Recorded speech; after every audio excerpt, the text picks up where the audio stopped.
చిరుకి shock ఇచ్చిన పవన్ కళ్యాణ్ తెలుగు ఇండస్ట్రీలో megastar Chiranjeevi వేసిన బాటలో ఆయన వారసులుగా ఇప్పుడు అరడజన మంది హీరోలుగా ఎంట్రీ ఇచ్చారు. 10 ఏళ్ల క్రితం చిరంజీవి హీరోగా మంచి ఫామ్లో ఉండగానే శంకర్ దాదా జిందాబాద్ చిత్రం తర్వాత స్వయంగా పార్టీ పెట్టి రాజకీయాల్లోకి వెళ్లారు. 9 ఏళ్ల రాజకీయ ప్రస్థానంలో ఎన్నో ఒడిదుడుకులు ఎదుర్కొన్నారు. ఈ సమయంలో ఆయన తమ్ముడు పవన్ కళ్యాణ్ మంచి ఫామ్లోకి వచ్చారు. మొదట్లో పవన్ హవా లేకున్నా ఖుషి, తమ్ముడు, జల్సా లాంటి సినిమాలతో బ్లాక్ బస్టర్ సొంతం చేసుకోగా గబ్బర్ సింగ్ చిత్రంతో ఒకేసారి స్టార్డమ్ పెరిగిపోయింది. అంతేకాదు విపరీతమైన మాస్ ఇమేజ్ సంపాదించారు.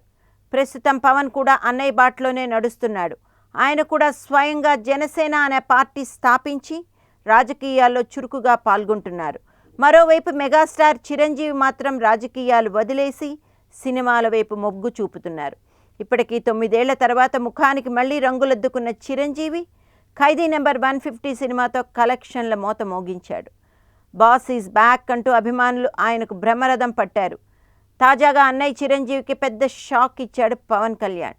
శాటిలైట్ ప్రసార హక్కుల విషయంలో ఖైదీ 150 సాధించిన రికార్డును పవన్ కళ్యాణ్ కాటమరాయుడు అవలీలగా దాటేసింది. ఇప్పటికే ఆ చిత్రం టీజర్, సాంగ్స్ సోషల్ మీడియాలో దుమ్ము రేపుతున్నాయి. థియేటర్ల వద్ద 164 కోట్ల రూపాయల వసూళ్లు సాధించిన megastar Chiranjeevi re entry cinema Khaidi 150 satellite rights విషయంలో రికార్డు స్థాయి రేట్నే పలికినట్టుగా తెలుస్తోంది.